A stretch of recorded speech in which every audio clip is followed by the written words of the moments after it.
ये करोड़ों रेज हुए, ग्रोथ दिखाई गई, मीडिया ने हीरो बनाया, फिर सैलरीज रुक गई, नंबर फेक निकले और स्कैम का सच सामने आ गया। The startup 9,000 crore.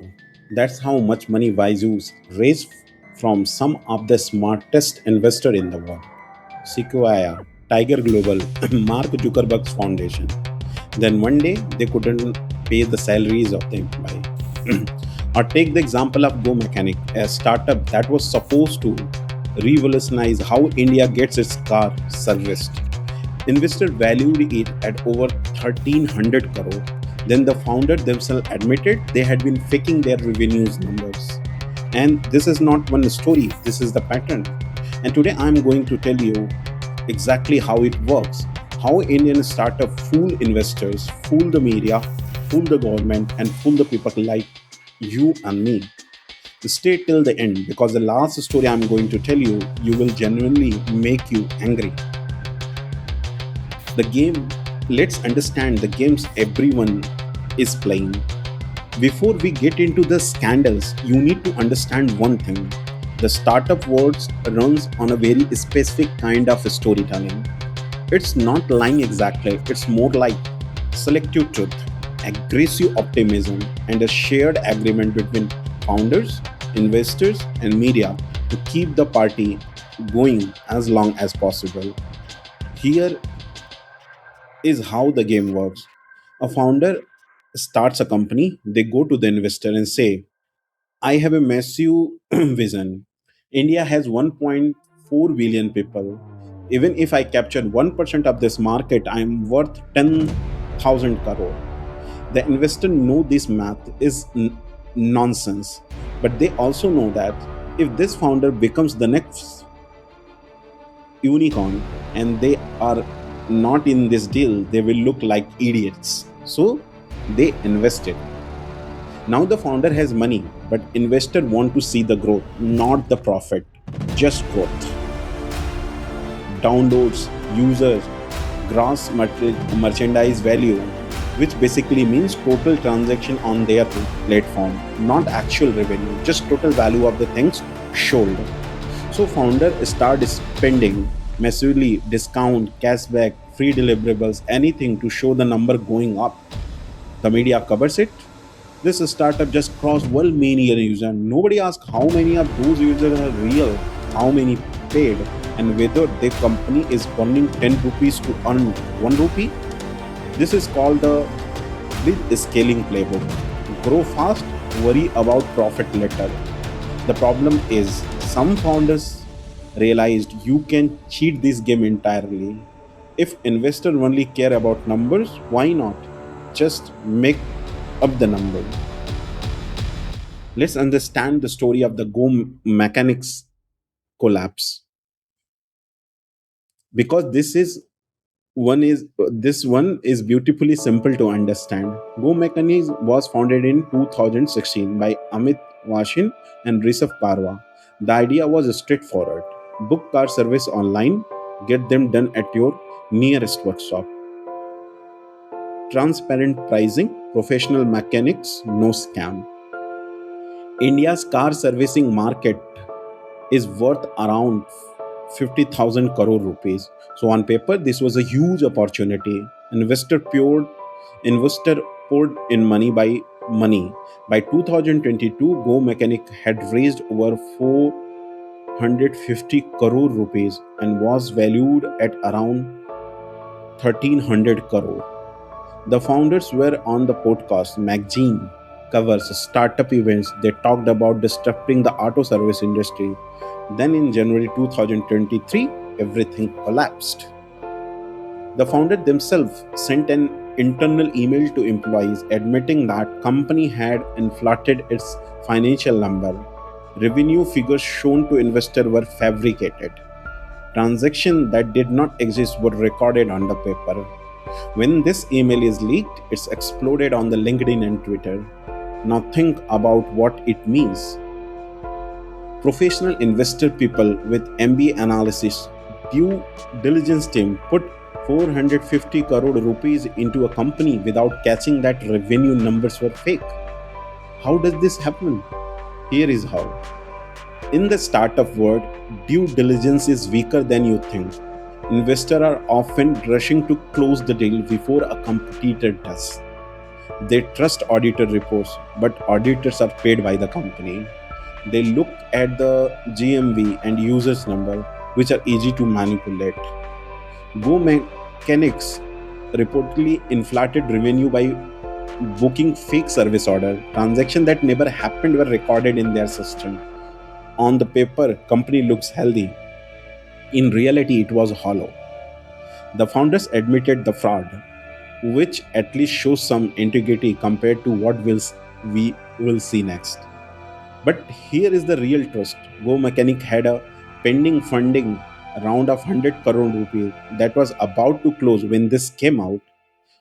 They were weeks away from getting more investors' money that would just disappeared into fake balance sheet.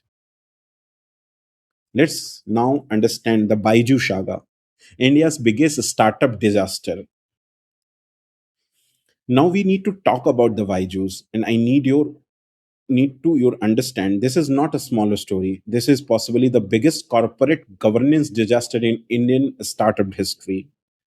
Byju's at its peak was valued at $22 billion, that is about 1.8 lakh crore rupees. It was the most valuable edtech company in the world, founded by Byju Ravindran, a math teacher from Kerala who genuinely started with good intentions. Byju became a monster. During COVID, when schools shut down and parents were desperate for their children to keep learning, Byju's went absolutely aggressive. Their sales agent would call parents, tell them their child would fail behind without Byju's, and pressure them into buying the courses worth 50,000 to 8 lakh rupees on EMI. There are the thousands of complaints from the parents across India who say they were, you know, misused. Some families from a small town took loans to buy Baiju subscription that their children barely used. But that is just the sales problem. The financial problems are even worse. In 2023, Baiju's US lender claimed that company had moved $815 million US dollars to an subsidiary called Byju Alpha in Florida. The lenders said that it was done to hide the money from them. A legal battle followed in American courts. Problem 2, delay audits. Byju's delayed the flighting in financial statements of the year. When they finally released 2022 results, almost 2 years late, the auditor Deloitte resigned. Deloitte resigned. One of the biggest account firms in the world looked at Byju's books and said, "We don't want our name on this." By 2023, thousands of Byju's employees were not getting salary on the time. Some went months without pay. These were not executive, these were the teachers, content creators, sales staff, real people with the rent and grocery. A company that raised almost $6 billion in funding could not pay its own teachers. As of today, Byju is in bankruptcy. Proceeding with the NCLT, National Company Law Tribunal, is involved. Investors are fighting over whatever asset remains. Byju Rabinder himself currently outside India. His family passport have reportedly been impounded. The man who was on every magazine cover, who gave TEDx talks, who has celebrated as India's greatest edtech success story, is now the face of India's greatest edtech collapse. The smaller scam there are, which nobody talks about that. Now Go Mechanic and Byju got the media attention because of the size, but there is a whole layer of the smaller startup frauds that nobody really covers. Trull was a lifestyle social commerce app. Think Instagram, but focused on Indian regional content and shopping. It's raised $60 million from investor, including H&M and others. In 2022, it was revealed that Trail had inflated its user metrics significantly. The founders denied it, but multiple investors pulled back. The company laid off a large portion of his team practically overnight. People who had quit good jobs to join this hot startup found themselves unemployed with no warning. Take example of BharatPe versus Ashnir Grover war. You probably know this one is from Shark Tank, Ashnir Grover, one of the BharatPe's co-founder, and then man who become famous for being brutally harsh on entrepreneurs, was accused his own company for massive financial misconduct. BharatPe board alleges that Asneer and his wife used company money for personal expenses, vendors who were not real, payment for services that were never rendered, credit card bills paid with company funds.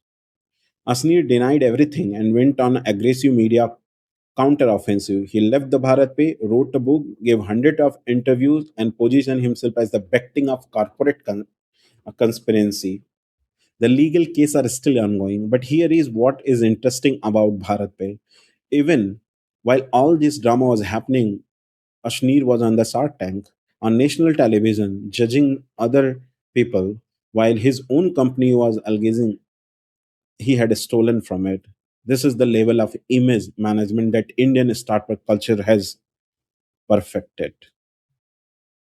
Why does this keep happening? So this is a FOMO investing. That's why this keep happening.